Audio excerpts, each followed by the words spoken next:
Isang malaking ugong ang kumalat sa buong industriya ng pagkain sa Amerika ng isang restaurant ng Pilipino na kahit ang pangalan ay mahirap bigkasin, ay nagbukas sa isa sa pinakamamahaling upahang lugar sa Manhattan, New York.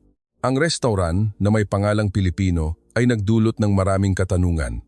Bakit sila magbubukas ng isang karinderya dito? Ang amoy ng mga pampalasa ay manunuot sa buong lugar. Ang mga negatibong puna at panunuya ay umalingaw-ngaw sa paligid.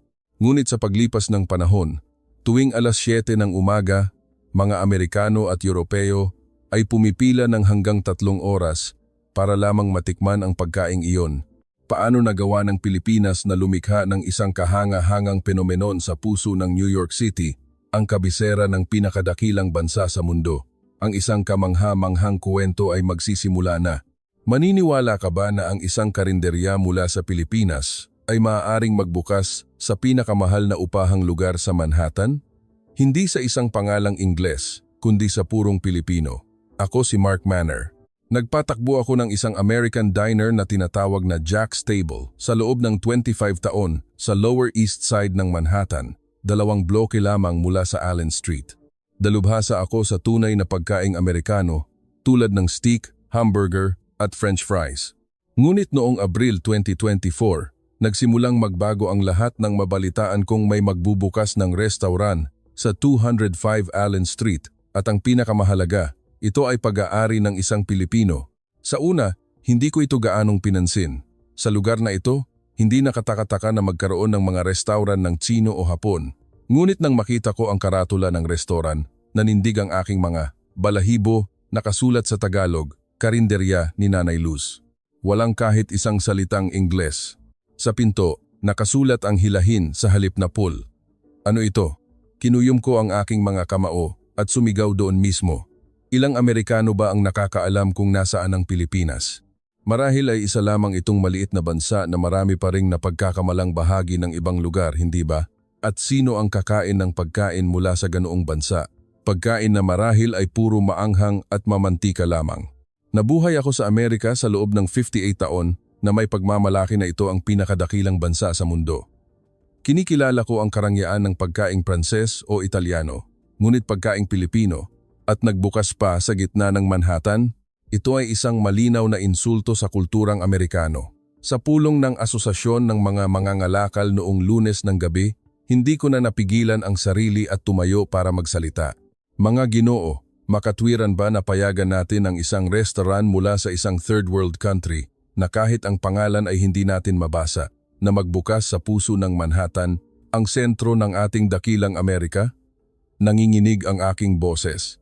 Ano ang nagawa ng Pilipinas para magkaroon ng karapatang magbukas ng restaurant sa ating lugar? Hindi ba't sila ay isang bansa na kailangan pa ring protektahan ng ating mga sundalo? At sino ang kakain ng pagkain mula sa ganoong bansa? Pagkain na marahil ay puro maanghang at mamantika lamang. Ang ibang mga mangangalakal ay tumango bilang pagsang-ayon. Oo nga, pinapababa nito ang antas ng ating lugar. Kung restaurant ng Pranses o Italiano, maiintindihan pa. Ngunit ano ang espesyal sa pagkaing Pilipino para magbukas sa ganito kamahal na lokasyon? Ngunit ang mas nagdulot sa akin ng kawalan ng pag-asa ay ang kalagayan ng aking anak na si Chloe. Siya ay 25 taong gulang at na-diagnose na may autism spectrum disorder. Sa mga nakalipas na buwan, lumala ang kanyang eating disorder. Araw-araw, kalahating piraso lamang ng toast at ilang lagok ng tubig ang kanyang kinakain. Sinabi ng doktor na kailangan na siyang maospital, ngunit matigas ang pagtanggi ni Chloe. Papa, ayos lang ako, hindi lang ako nagugutom. Sa tuwing naririnig ko ang mga salitang iyon mula kay Chloe, parang dinudurog ang puso ko. Pinalaki ko si Chloe nang mag-isa sa loob ng 10 taon matapos mamatay ang aking asawa. Ang makita siyang unti-unting nangangayayat habang wala akong magawa ay napakasakit. Gabi-gabi, kailangan kong tumayo sa labas ng kanyang silid para siguraduhing humihinga pa siya. Sa ganitong sitwasyon, ang balita tungkol sa restaurant ng Pilipino ay parang dagdag na pasanin. Ang aking anak ay unti-unting namamatay sa gutom at ang aking negosyo ay nanganganib dahil sa walang kwentang restaurant na iyon. Sobra na para sa akin. Habang pauwi mula sa pulong, muli kong tiningnan ang 205 Allen Street. Kahit na ginagawa pa, ang kakaibang karatula sa Tagalog ay nakasabit na, parang isang mananakop na handang sakupin ang lupain ng Amerika. Pagdating sa bahay at pagbukas ng pinto ng silid ni Chloe, muli akong nakaramdam ng kawalan ng pag-asa. Si Chloe ay nakahiga sa kama, nakatitig sa kisame, at ang sandwich na inihanda ko para sa kanya noong umaga ay naroon pa rin, hindi man lang ginalaw. Chloe, kumain ka naman anak. Papa, hindi po talaga ako gutom. Sa sandaling iyon, ang katotohanan ay napakabigat. Ang aking anak ay unti-unting naglalaho at may isa pang malaking problema na naghihintay. Ngunit sa panahong iyon, hindi ko pa alam na ang restauran ng Pilipino na minamaliit ko ay magdadala ng isang kamangha-manghang pagbabago sa akin at sa aking anak. Ngunit kinabukasan, isang hindi kapanipaniwalang bagay ang nangyari. Ang restauran na pinangalan ng karinderya ni Nanay Luz ay nagbukas ng alas 7 ng umaga. Ngunit kalahating oras bago magbukas, may mga tao nang nakapila. Sa una, inakala kong mga Pilipino rin sila, ngunit hindi. Karamihan ay mga Amerikano, mga blonde at may asul na mata. May mali dito, bulong ko habang pinagmamasdan ang eksena mula sa bintana. Siguradong may gimmick ito. Sa panahon ngayon, maraming paraan para gumawa ng peking ingay sa social media. Ngunit mula sa unang araw, puno ang lahat ng mesa sa restauran. Kahit lumampas na ng alas 8 ng gabi, may mga tao pa ring nakatayo sa labas. Samantalang ang Jack's table ko ay mas tahimik kaysa dati. Hindi ko maintindihan kung bakit dumaragsa ang mga customer sa kakaibang lugar na iyon. Ang mas masakit pa, kinabukasan, may isang reporter mula sa New York Times na dumating para magsulat tungkol sa restaurant na iyon. Ang New York Times, sa loob ng 25 taon, hindi kailanman napansin ang aking restaurant, ngunit ang bagong bukas na restaurant ng Pilipino ay nailathala agad sa New York Times. Nilapitan ko ang reporter. Paumanhin, talaga bang isusulat mo ang tungkol sa lugar na ito? Ano ba ang espesyal sa pagkaing Pilipino?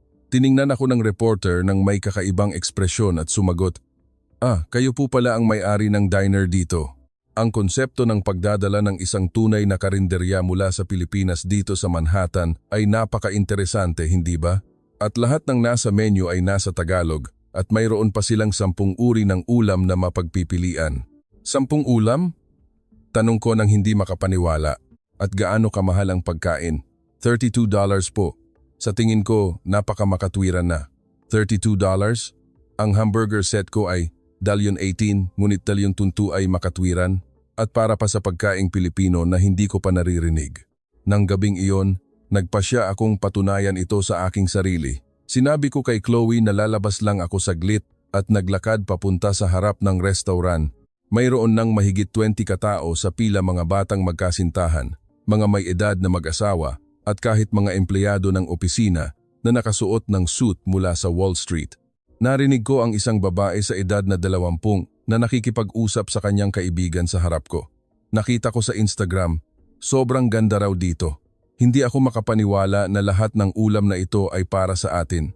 Oo nga, narinig ko na ganito raw talaga sa Pilipinas. At mayroon pa silang sagot gulaman dito, tunay na Pilipino raw. Kumunot ang noo ko. Sagot gulaman.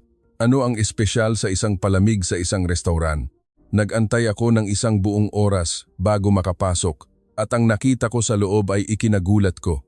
Sa dingding, may nakasabit na larawan ng Huling Hapunan at sa isang malaking TV, isang teleseryeng Pilipino ang ipinapalabas. Mga plastik na mesa at upuan, mga wall fan, lahat ay parang dinala ako pabalik sa Pilipinas noong dekada 20. Ngunit ang mas kahanga-hanga ay ang reaksyon ng mga customer.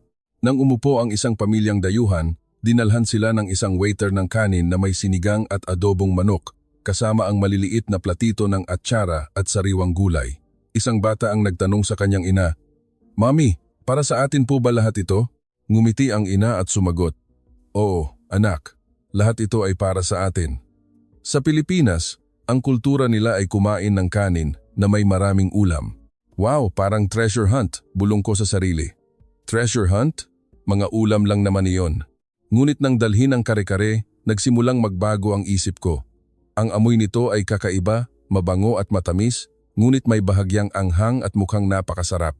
Ang tunog ng mga kutsara at tinidor na tumatama sa mga plato ay hindi tumitigil mula sa mga kalapit na mesa. Sa isang sulok ng restaurant, isang matandang lalaki ang umiinom ng libreng tubig na inihanda ng restaurant. Ang sarap, nakakaginhawa, bulong niya sa sarili. Habang pauwi, gulong-gulo ang isip ko. Isang karinderya sa Pilipinas? Ang ganitong uri ng restaurant ay kung saan ang mga karaniwang manggagawa ay kumakain para magkarga ng lakas sa pamamagitan ng isang mainit na plato ng kanin at ulam. Isang simpleng restaurant, masarap at tapat para sa mga taong nagtatrabaho araw-araw. Ang pilosopiya na para sa mga taong kailangang magtrabaho ng husto. Ang mainit na kanin ang pinakamagandang pampalakas loob. Ngunit bakit ang isang simpleng konseptong tulad nito ay nagawang mabaliw ang mga taga-Manhattan? Akala ko'y ordinaryong pagkaing Pilipino lang ito, o mayroon bang isang bagay na hindi ko nakikita? At bakit sa kaibuturan ng aking puso, nararamdaman kong hindi ako mapakali? Pagdating sa bahay, may naamoy akong kakaiba mula sa silid ni Chloe. Isang pamilyar na amoy na hindi ko matukoy. Ngunit nang mapagtanto kong ang amoy na iyon ay katulad ng naamoy ko sa restaurant ng Pilipino, 30 minuto lang ang nakalipas, natigilan ako. Hindi nagtagal ay natagpuan ko ang pinagmulan ng amoy. Sa ilalim ng kama ni Chloe, may ilang mga plastik na lalagyan, maliliit na lalagyan na may mga salitang Tagalog na nakasulat, kare-kare, bopis, pinakbet. Ito ay mga ulam mula sa karinderya ni Nanay Luz. Ano ito? Sigaw ko habang hawak ang mga lalagyan. Nagulat si Chloe at bumangon mula sa kama. Ang mukha niya ay puno ng pagkalito. Papa, kasi kumain ka ng pagkain mula sa restaurant na iyon? Ikaw na nagsasabing hindi ka makakain sa loob ng 3 buwan at minsan nang hinimatay sa hapagkainan. Nanginginig ang aking boses. Ang pakiramdam ng pagtataksil ay mas matindi kaysa sa galit. Nag-aalala ako sa iyo ng husto, ngunit kumakain ka pala ng ibang pagkain ng patago. Papa, pakinggan niyo po muna ako. Hindi ko po talaga gustong kumain. Pero isang araw, noong naglalakad ako at dumaan sa harap ng restaurant na iyon, ang amoy. Kaya bumili ka ng pagkaing Pilipino? Samantalang tinatanggihan mo ang lahat ng pagkaing niluluto ko? Yumuko si Chloe. Sa una, na-curious lang po ako. Nang makita ko ang dami ng taong nakapila, gusto kong malaman kung bakit, kaya sinubukan kong bumili. Sinubukan lang? Tingnan mo ang mga lalagyang ito. Ibig sabihin ba nito ay sinubukan lang? Ngunit ang mas ikinagulat ko ay ang katotohanang nakakain si Chloe ng pagkaing Pilipino, samantalang halos 3 buwan na siyang hindi kumakain at tinatanggihan ang pagkaing Amerikano na inihahanda ng kanyang ama. Bigla, may kumatok sa pinto. Si Caroline Benson, ang may-ari ng marangyang European restaurant na Lablo at isa sa pinakamaimpluwensyang chef sa lugar. Kilala siya sa pagmamaliit sa ibang mga restaurant. Mark, may masamang balita ako, sabi ni Caroline pagkapasok niya. Ang restaurant na iyon ng Pilipino ay ginagawang katatawanan ang ating lugar. Anong ibig mong sabihin? Yung balita sa New York Times. Tunay na karinderyang Pilipino sa puso ng Manhattan. Ipinagmamalaki pa nila ito. Ang problema, ngayon ay iniisip ng mga tao na ang ating lugar ay nagiging isang Filipino town. Sumimangot si Caroline. Ang restaurant ko ay may Michelin star. Pinanatili ko ang antas ng lugar na ito sa loob ng 15 taon. Tapos bigla na lang, may isang Pilipino na hindi ko alam kung saan nanggaling ang magbubukas ng isang karinderya. Ano ba ang isang karinderya? Murang pagkain lang sa kalye, hindi ba? Oo nga, sang-ayon ko. At galing pa sa Pilipinas. Isang bansa na kailangan pa nating ipadala ang ating mga sundalo para protektahan, hindi ba? Tumango si Caroline. Tama, hindi ko maintindihan kung ano ang espesyal sa pagkain ng bansang iyon para tulungan pa ng New York Times na ipromote. At narinig ko pa na lahat ng nasa menu ay nasa Tagalog. Isa itong malinaw na insulto sa Amerika. Kaya ano ang gagawin natin? Kailangan nating magtulungan para ayusin ito. Maaari tayong maghain ng isang formal na reklamo sa ngalan ng asosasyon ng mga mangangalakal o humanap ng ibang paraan. Kung hahayaan natin ito, ang ating lugar ay magiging isang ganap na Asian food district. Ngunit bigla, lumabas si Chloe mula sa sala. Tumingin siya kay Caroline at mahinang sinabi, "Paumanhin po, pero ang pagkain sa restaurant na iyon ay talagang napakasarap." Ano? Nanlaki ang mga mata ni Caroline. Pagkain mula sa karinderya na iyon? Opo. 3 buwan na po akong hindi makakain pero ang pagkain sa restaurant na iyon nakakain ko, parehong sinigang at iba pang ulam. Ito ang unang pagkakataon na naramdaman kong masaya habang kumakain. Namula ang mukha ni Caroline. Masaya? Iyon ay dahil hindi ka pa nakakatikim ng tunay na masarap na pagkain. Ang pagkaing Pilipino ay basura lang na puno ng MSG at mantika. Walang sustansya, puro artipisyal na lasa. Hindi po totoo iyan, matapang na sagot ni Chloe. Ipinaliwanag sa akin ni Mang Ben na ang mga halamang gamot sa pagkaing Pilipino ay mabuti para sa kalusugan ng bituka at nakakatulong din para gumaan ang pakiramdam. Mang Ben, nakipag-usap ka sa lalaking iyon? Opo, Papa. Noong unang araw na bumili ako ng pagkain, sinabi ko sa kanya na hirap akong kumain. Kaya inirekomenda ni Mang Ben ang mga pagkaing maaaring angkop para sa akin. At ano pa, nag-alinlangan si Chloe sandali bago umamin. Sa buong nakaraang linggo, araw-araw po akong pumupunta doon. Nang makita niyang nahihirapan ako, pinayagan niya akong kumain ng tahimik sa kanyang opisina. Sa opisina niya, nagdilim ang paningin ko. Doon ka pala nagpupunta? Ilang araw lang po. Sa bahay, sa tuwing naaamoy ko ang pagkain, nasusuka ako. Pero doon, hindi po. Humalakhak si Caroline. Kita mo na? Iyan ang problema. Hinahayaan mong kumain ang anak mo ng ganoong pagkain. Wala kang karapatang maging isang ama. Paano mo hinayaang kainin ng anak mo ang ganoong klasing pagkain na may ganoong amoy? Lahat ng ito ay dahil sa restaurant na iyon ng Pilipino. Sa sandaling iyon, may sumabog sa loob ko. Nagsinungaling ang anak ko at umasa sa isang Pilipino. Kinukuwestiyon ni Caroline ang aking pagiging ama. Lahat dahil sa restaurant na iyon ng Pilipino. Tama na. Sigaw ko. Bukas, pupuntahan ko ang restaurant na iyon para ayusin ito, simula sa pakikialam niya sa anak ko. Ngunit sa panahong iyon, hindi ko pa alam kung ano talaga ang aking haharapin. Kinahapunan, nagtungo ako sa karinderya ni Nanay Luz na puno ng galit. Paghila ko ng pinto, isang hindi inaasahang tanawin ang sumalubong sa akin. Puno ang restaurant ng mga customer. Ngunit ang nakakagulat ay ang mga mukha ng mga customer na iyon. Mula sa mga financier na nakasuot ng suit mula sa Wall Street hanggang sa mga sikat na gallery director at kahit mga mukhang artista sa Broadway.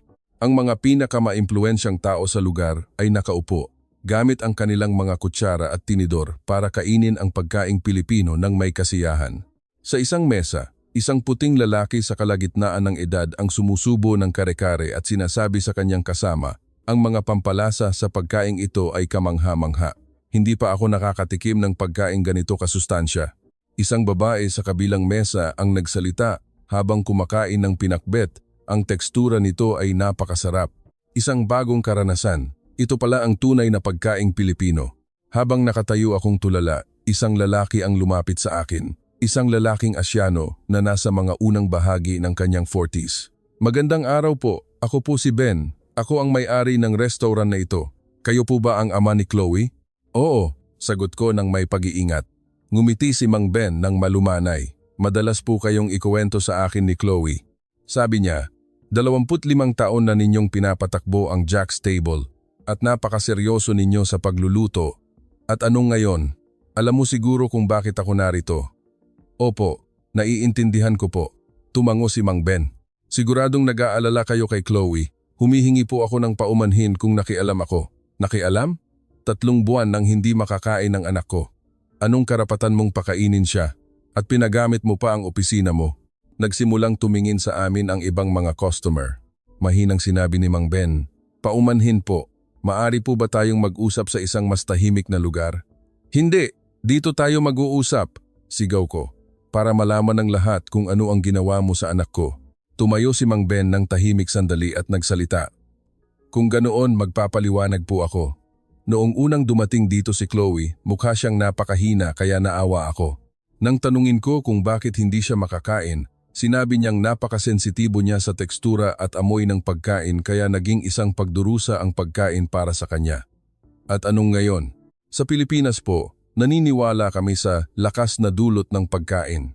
Ang pagkain ay hindi lamang sustansya, ito rin ay isang bagay na nagbibigay aliw sa kaluluwa. Ganoon ang mga pagkaing niluluto ng nanay ko. Humalakhak ako. Lakas? May siyentipikong basehan ba iyan? Bigla, isang babae sa kalagitnaan ng edad mula sa kabilang mesa ang sumingit. Paumanhin po sa pagsabat, pero baka makapagbigay ako ng ilang kapakipakinabang na impormasyon. Ako po ay isang profesor ng gastroenterology sa Columbia University Hospital at kasalukuyang nagsasaliksik tungkol sa epekto ng mga halamang gamot sa bituka at utak. Tumingin ako sa kanya. Bituka at utak? Opo. May teorya na ang mga mikrobyo sa ating bituka ay direktang nakakaapekto sa ating utak at kalusugan ng isip. Ang mga halamang gamot tulad ng luya, bawang at sampalok sa pagkaing Pilipino ay nakakatulong sa paglabas ng serotonin na nakakabawas sa depression at pagkabalisa, lalo na sa mga pasyenteng may eating disorders. Ang mga resulta ay kamangha-mangha. Hindi ako makapagsalita, kaya may siyentipikong basehan pala talaga. Mahinang sinabi ni Mang Ben, ito po ang mga pagkaing niluluto ng nanay ko para sa akin sa Pilipinas. Kapag may sakit ako, isang mainit na sabaw ng tinola lang, gagaling na ang pakiramdam ko. Kapag malungkot ako, isang mangkok ng sinigang at gagaan na agad ang loob ko. Bigla, isa pang customer ang nagsalita. Totoo po iyan. Ako po ay isang veterano ng digmaan sa Vietnam. Ang lasa ng sinigang na natikman ko doon 60 taon na ang nakalipas, hindi ko pa rin makalimutan. At natikman ko ulit ang lasang iyon dito sa restaurant na ito. Gulong-gulo ang isip ko. Veterano ng Vietnam? Ang aking ama ay lumaban din sa Vietnam. Bago siya mamatay, madalas niyang ikuwento ang tungkol sa isang mainit at maasim na sabaw. Nagpatuloy si Mang Ben. Para kay Chloe, nagsimula po ako sa mga pagkaing hindi gaanong matapang ang lasa tulad ng tinolang manok, sopas o adobong puti. Ang mga ulam ay mga ginisang gulay na hindi maanghang. Kaya pinakain mo ang anak ko sa opisina mo? Dahil po nararamdaman ni Chloe ang pressure mula sa tingin ng ibang tao. Gusto kong bigyan siya ng pribadong espasyo para dahan-dahang kumain sa sarili niyang bilis. Hindi ako makapagsalita. Ngayon ko lang napagtanto na ang lalaking ito ay hindi niloloko ang anak ko, kundi sinusubukan siyang tulungan. Nagtapos si Mang Ben, magkapit-bahay po tayo. Kahit nakararating ko lang dito, ang balewalain ang isang batang tulad ni Chloe na nahihirapan, hindi ko po kayang gawin. Kapitbahay? Inulit ko. Opo, tayong lahat ay magkakapitbahay. Kahit na magkaiba tayo ng lahi at kultura, ang pagtulong sa isa't isa ay ang dapat gawin ng magkakapitbahay, hindi po ba? Sa sandaling iyon, parang gumuho ang pader sa aking puso. Ano ba ang ginagawa ko sa lahat ng oras na ito? 3 araw pagkatapos, ang pinakamasamang pangyayari sa buhay ko ay naganap.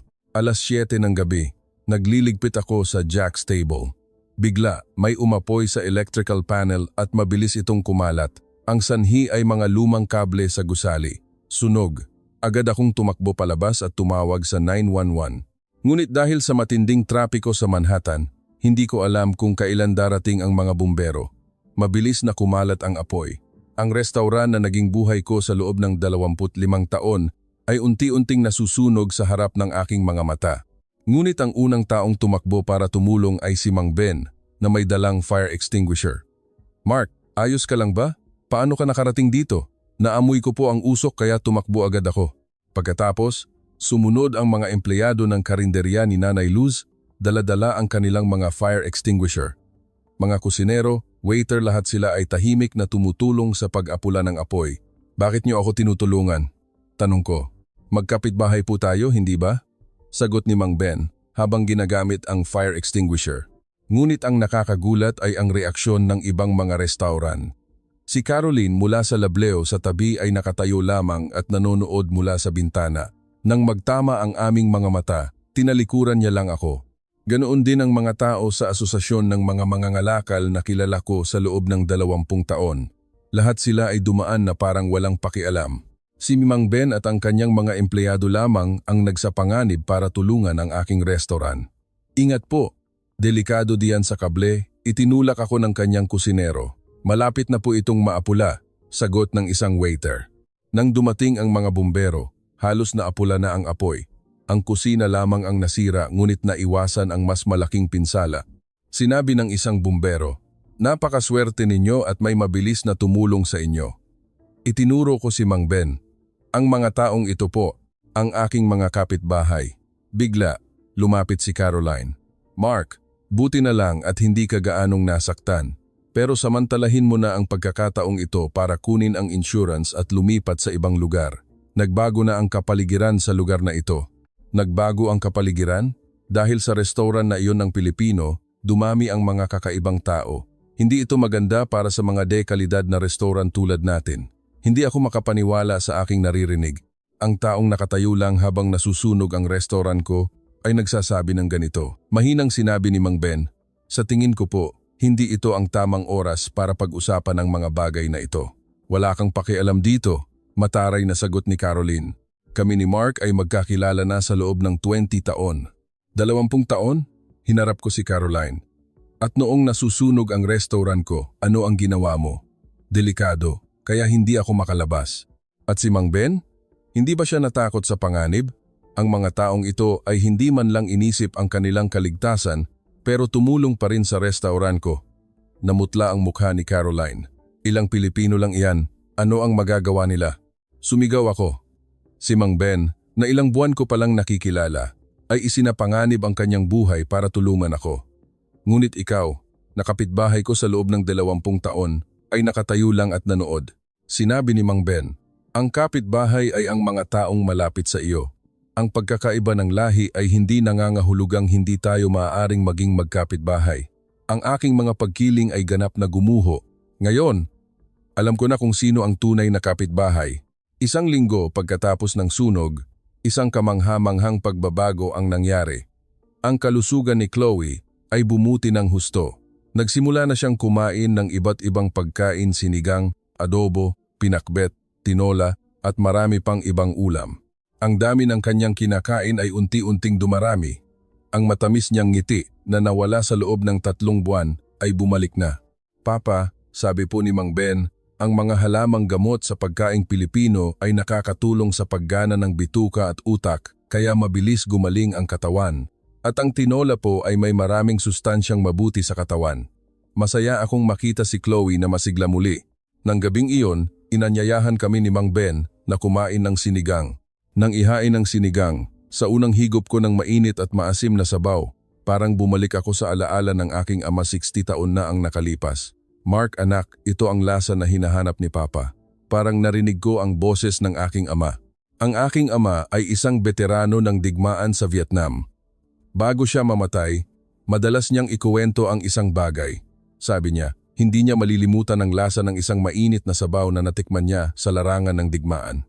Anak, hindi ko makakalimutan kung gaano kasarap ang sinigang na niluto para sa akin ng isang Pilipinang taga-baryo. Sa gitna ng malamig at nakakatakot na digmaan, ang mainit at maasim na sabaw na iyon ay nagpaalala sa akin ng tahanan. Noon, akala ko'y isa lamang itong lumang kwento ng aking ama. Ngunit ngayon, habang hinihigop ang sinigang na ito, naiintindihan ko na kung ano ang nais niyang iparating. Tumahimik ako sandali hanggang sa nagtanong si Mang Ben nang may pag-iingat. Ayos lang po ba kayo? O masyadong maasim? Hindi po, dahan-dahan kong sagot. Naalala ko lang po ang aking ama. Lumaban po siya sa Vietnam. Naging seryoso ang mukha ni Mang Ben. Ganoon po ba? Hinahanap-hanap niya ang lasa ng sabaw na natikman niya doon sa buong buhay niya. Sabi niya, sinigang daw. Tumango si Mang Ben. Narinig ko po ang mga kwento na noong panahon ng digmaan, madalas magluto ang mga Pilipino ng mainit na pagkain para sa mga sundalong Amerikano. Talaga po, kahit na mahirap ang panahon, nagtutulungan po kami.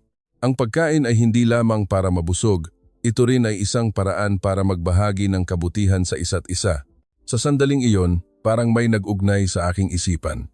Ang damdamin ng taong nagluto ng mainit na sabaw para sa aking ama sa Pilipinas, 60 taon na ang nakalipas, at ang damdamin ni Mang Ben na nag-aalaga sa aking anak ngayon pareho lang. Mang Ben, sabi ko, kailangan ko pong humingi ng paumanhin. Sa simula, napakalaki ng aking pagkiling laban sa inyo. Ayos lang po iyon, naiintindihan ko. Lahat naman tayo ay nag-iingat sa mga bagay na hindi natin pamilyar. Hindi po, hindi lang ako nag-ingat, minamaliit ko kayo.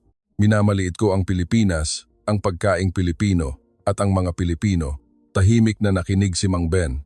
Pero ngayon, naiintindihan ko na kung ano ang init na hinahanap ng aking ama sa buong buhay niya. Kung bakit gumaling si Chloe dito, at kung bakit tinatawag niyo akong kapitbahay, ngunit bigla, bumukas ang pinto ng restaurant at pumasok si Caroline. Hindi maganda ang kanyang itsura. Mark, nandito ka lang pala. May mahalaga akong sasabihin sa iyo. Ano iyon? Galit na sinabi ni Caroline. Nagkakagulo sa ating komunidad. Inaatake ako ng mga tao. Bakit naman?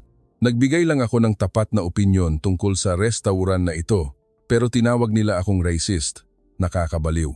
Sa sandaling iyon, malinaw kong napagtanto kung sino ang tunay na kapitbahay at kung sino ang huwad.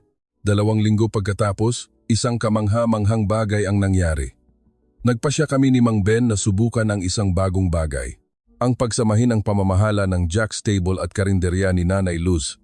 Sa tanghali, maghahain kami ng pagkaing Pilipino at sa gabi, pagkaing Amerikano. At lumikha kami ng isang espesyal na menu na tinawag na New York Carinderia Set na binubuo ng hamburger na gawa ko na may kasamang atsara ni Mang Ben at French fries na may sausawan na sinamak. Kahit nakakaiba ang kombinasyon, hindi ka pani-paniwalang masarap ito. Mula sa unang araw, napakainit ng pagtanggap ng mga customer. Nagsimulang i-post ni Chloe ang buong kwento sa social media na may pamagat na Food War, American Dad vs. Filipino Tito. Sa video, may mga eksena kung saan ako nag-aaral gumawa ng pansit at si Mang Ben ay nag-aaral gumawa ng hamburger. Papa, tingnan niyo po, ang views ay umabot na sa 100,000. Masayang ipinakita sa akin ni Chloe. Ngunit hindi lahat ay natuwa. Muling lumitaw si Caroline. Mark, gumising ka na. Pinagtatawanan ka na ng mga tao. Sinasabing nilamon na ng pagkaing Pilipino ang pagkain ng New York. Pinagtatawanan? Oo, maraming nagsasabi na sumuko ka na sa mga Pilipino. Nasaan na ang iyong pagmamalaki sa pagkaing Amerikano? Mariin kong sinabi, Caroline, hindi ito pagsuko. Ito ay kolaborasyon. Kolaborasyon? Kalokohan. Kung magpapatuloy ito, ang lugar na ito ay magiging isang ganap na Asian Food District. Biglang nagsalita si Mang Ben, Chef Caroline, ang pagkain po ba ay may hangganan? Basta't masarap, sapat na iyon. Hindi po ba? Anong alam mo? Ako, na nagpapanatili ng Michelin star sa loob ng 15 taon, bakit ako makikinig sa iyo? Ang Michelin star po ay maaaring hindi kasing halaga ng kaligayahan ng mga customer na mula ang mukha ni Caroline. Kung ganito ang mangyayari, aalis ako sa lugar na ito at siguradong susunod ang ibang mga dekalidad na chef. Ngunit isang hindi inaasahang bagay ang nangyari. Nagsimulang dumating ang mga miyembro ng asosasyon ng mga mangangalakal. Caroline, dahil sa iyo, nasisira ang imahe ng ating lugar. Ang ginagawa ni na Mark at Chef Ben ay mas maganda. Sa totoo lang, ang restaurant mo ay masyadong mahal para sa mga ordinaryong taong tulad namin. Lumingon si Caroline sa paligid nang may pagkalito. Nababaliw na ba kayo? Ikukumpara niyo ang dekalidad na pagkaing European sa pagkaing kalye? Dekalidad? Tumawa ang isang mangangalakal. Ang isang tao na hindi man lang tumulong noong may sunog ay may karapatang magsalita tungkol sa dekalidad. Sumabat ang isa pa. Noon, ang mga empleyado ng restaurant ng Pilipino ay mabilis na tumakbo para tumulong. Nakita naming lahat kung sino ang tunay na kapitbahay. Hindi makapagsalita si Caroline. At ilang linggo pagkatapos, kumalat ang tsismis na magsasara na ang lablo. Sa kabaligtaran, ang aming pinagsamang restaurant ay laging abala. Ngayon, si Chloe ay ganap ng magaling at nakikilahok sa pagbuo ng mga bagong menu araw-araw. Papa, sa susunod, gawa tayo ng laing burger? Magandang ideya iyan, anak. Ngumiti si Mang Ben at sinabing, kung ganoon, susubukan kong gumawa ng sinigang flavored fries. Ngayon, lubos kong nauunawaan na ang tunay na pagiging kapitbahay ay hindi nagsisimula sa lahi o kultura, kundi sa isang pusong tunay na nagmamalasakit sa isa't isa. 6 na buwan pagkatapos, nagbigay ako ng panayam sa lokal na media. Ang isang mangkok ng sinigang ay nagligtas sa aking pamilya. Nagulat ang reporter. Talaga po bang naniniwala kayo na ganoon kalakas ang kapangyarihan ng pagkain? Sigurado po ako. Ang mga halamang gamot sa pagkaing Pilipino ay may epekto sa paggaling ng isip, isang katotohanang napatunayan na ng agham. Ngunit ang mas mahalaga ay ang puso ng taong nagluto ng pagkaing iyon. Ngayon, kami ni Mang Ben ay nag-oorganisa ng isang workshop sa pagluluto ng pagkaing Pilipino linggo-linggo. Ibinabahagi namin ang mga recipe para sa sinigang, adobo at kare-kare, pati na rin ang mga kahulugang nakatago sa mga pagkaing iyon. Ang mga taong dating nagdududa sa pagkaing Pilipino ay naging mga tapat na tagahanga na. Ang karinderya ni Nanay Luz ay nagbukas na ng mga sangay sa Los Angeles, Chicago at London. Ngunit si Mang Ben ay nananatiling tapat sa pilosopiya ng isang karinderya. Kahit na maging isang chain restaurant tayo, hindi tayo kailanman magkokompromiso, sabi ni Mang Ben. Gagamit tayo ng mga lokal na sangkap sa bawat lugar.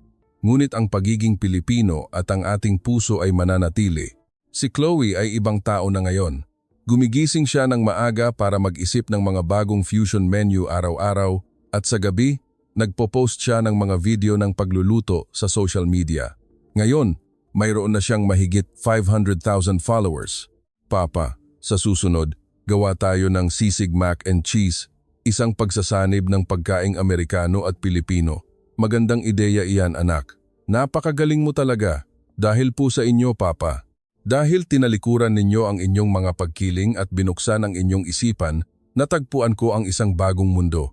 Kamakailan, nalaman kong lumipat na si Caroline mula sa New York.